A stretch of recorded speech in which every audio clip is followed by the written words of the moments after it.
All right, in this video, we're going to finish up the introduction to weighted voting that we started in the last video. So we're on the third page of the 2.1 notes. So the example we have here is where we're given a weighted voting system, and we want to look at some different possible values for the quota. So the first thing that it asks is, what is the smallest value that the quota can take? If you remember from the previous video, the smallest value it can take is going to be a majority. So to calculate the majority, first we need to know the total number of votes. So we add up all the weights, 6, 4, 3, 3, 2, and 2. And that comes out to be a total of 20 votes. All right, so if we want to calculate a majority, we know that that has to be more than half. So if we take half of 20, we get 10, but we do have to go up because the majority is always more than half. So the smallest value that the quota can take will be 11. Now remember, the largest value is going to be total votes, and we just calculated that to be 20. So that's the largest value the quota can take. Now remember, it can be anything from 11 to 20. So on the next one, it asks, what is the value of the quota if at least 3/4 of the votes are required to pass a motion? This means it can be exactly 3/4, or it could be more. Okay, so if we calculate 3/4 of the total votes, remember the total votes are 20. So if we do 3/4 of 20, that comes out to be a nice even number. If it comes out a decimal, you have to round up because you can't have part of a vote. So since this came out exactly 15, that would be exactly 3/4 of the vote. And that's all we need because it says at least 3/4. Now if we look at the next one, it says more than 3/4. So that means exactly 3/4 is not enough. So all we have to do is take our answer from the previous one and add a vote, and 16 votes would be considered more than 3/4 of the votes. All right, so we've talked a lot about quota and it falling between majority and total number of votes. So now we're going to move on to a slightly different topic. We're going to talk about dictators and veto power. So a dictator is going to be a player whose weight is greater than the quota.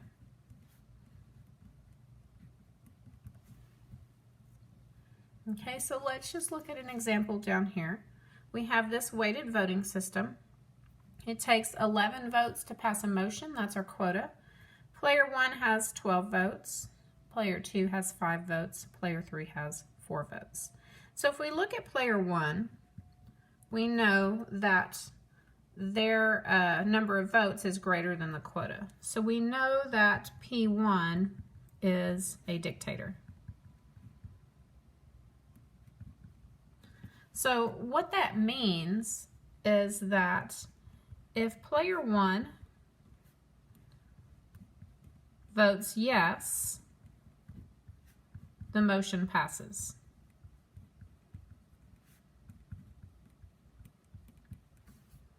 Okay, but if player 1 votes no,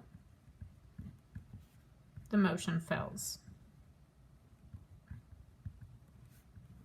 So basically in this case, they hold all the power. They hold 100% of the power. The other players are what we call dummies. They don't actually have any power at all. They have no say in whether something passes or fails. So a dictator is obviously very powerful and not really something you want in a weighted voting system. But we have something slightly less powerful that's called veto power. Okay, so veto power is going to be a player who is not a dictator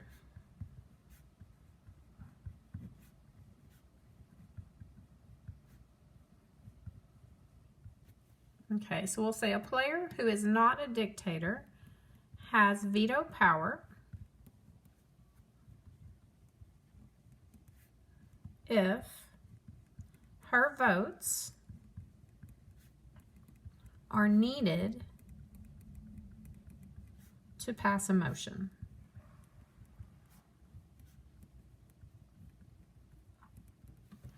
Now, if you just look at this, it looks very similar to what a dictator is, but there's a little bit of a difference here. If she has veto power, she can't force a motion to pass.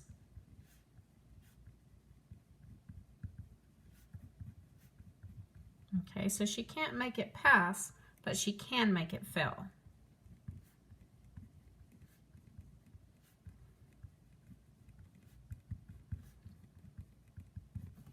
Okay, so not quite as powerful as a dictator, but still really important. So when you're trying to determine if someone has veto power, I have found it very helpful to always ask myself the same question. So for this case, we want to determine which of these players has veto power. So what I'll do is for each player, I will ask, are his votes needed to pass a motion?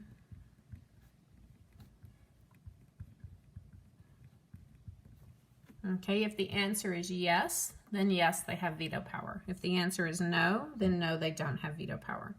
So if we look at this particular weighted voting system, the quota is 12, so we need 12 votes to pass a motion. Here's player 1, here's player 2, here's player 3, and here's player 4. So let's look at player 1. They have 9 votes, so I'm going to ask myself, are his votes needed to pass a motion? So if he were to withhold them and everybody else voted yes, they would have 5 plus 4 plus 2. They would have 11 votes. So they would not have enough to pass a motion. So we would say his votes are needed to pass a motion. So we would say yes, he has veto power. All right, so let's move on to player 2. Player 2 has 5 votes. So we say, okay, are his votes needed to pass a motion? So suppose he withholds his votes, but everybody else votes yes. We would have 9, 4, and 2. So that would be 15. That would be enough. So player 2's votes are not necessary. So his votes are not needed to pass a motion. So we would say no.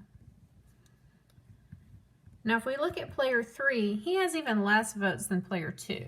So if player 2 doesn't have veto power, player 3 is not going to have veto power either.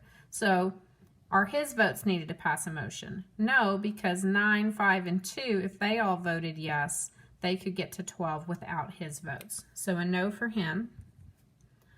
And then, as you can guess, it's going to be a no for player 4, because if he withholds his 2 votes, they can still get to 12 without him, so his votes are not needed to pass a motion, so he's a no. All right, so on our last page, we have one more example just to practice veto power. So on this one, we've got a weighted voting system where we're going to keep the players the same, but we're going to keep changing the quota. So for the first one, we need 7 votes to pass a motion.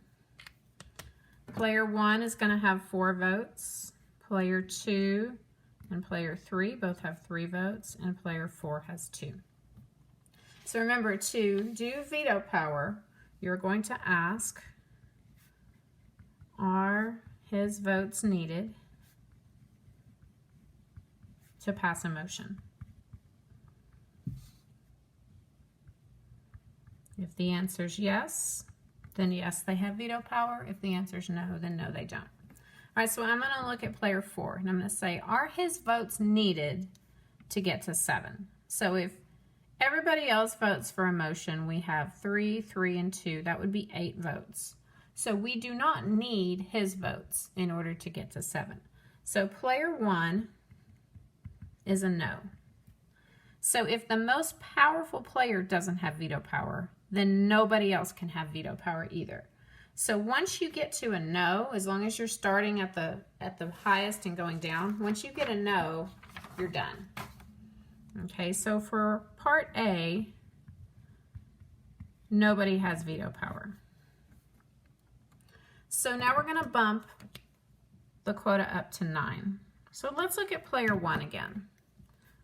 We're going to ask, are his votes needed to pass a motion? So are his votes needed to get to 9?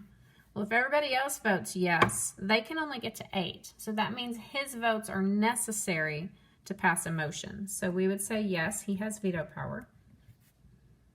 So let's move on to player 2. They have 3 votes. So are his votes needed to pass a motion? So if everybody else votes except him, they can get 4, 5, 6, 7, 8, 9. So they can get to 9 without him. His votes are not necessary, so he does not have veto power.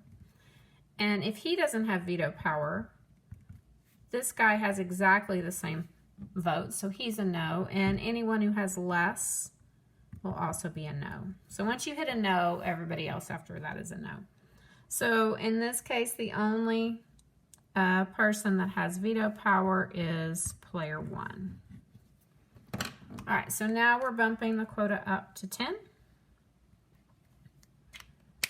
So we want to see, are player 1's votes needed to pass a motion? So if everybody else votes, they can only get to 8. So they need his 4 votes in order to get to 10. So his votes are necessary, so we're going to say yes. All right, player 2, let's say she withholds her votes, so 4, 5, 6, 7, 8, 9. They can't get to 10 without her votes. So they need her votes to pass a motion, so she has veto power, so she's a yes. And player 3 has the exact same number of votes, so we don't have to do that again. Player 3 is going to be a yes as well. So now we're up to player 4. Are his votes needed to pass a motion? So if everybody else votes yes, 4, 5, 6, 7, 8, 9, 10, they can get to 10 without him. His votes are not necessary, so he's a no. So for part C, we had player 1, player 2, and player 3 that all had veto power. So I'll put that down here. All right, so then we get to our last one. We've changed the quota to 11. Now if we add these up, 4, 5, 6, 7, 8, 9, 10, 11, 12, there's only 12 votes altogether. So in this case, probably everybody's going to have veto power. So if we look at player 1, we need his 4 votes to get to 11. If everybody else votes yes, we only have 8. So his votes are definitely necessary. So he's a yes. Player 2, she's got 3 votes. If everybody else votes yes, that's 4, 7, 9. Her votes are definitely needed to get to 11. So her votes are needed to pass a motion. She's a yes. Player 3 has the same number of votes, so they're a yes. So now we look at player 4. We need to know, do we need those votes to get to 11? So if everybody else votes yes, 4, 5, 6, 7, 8, 9, 10.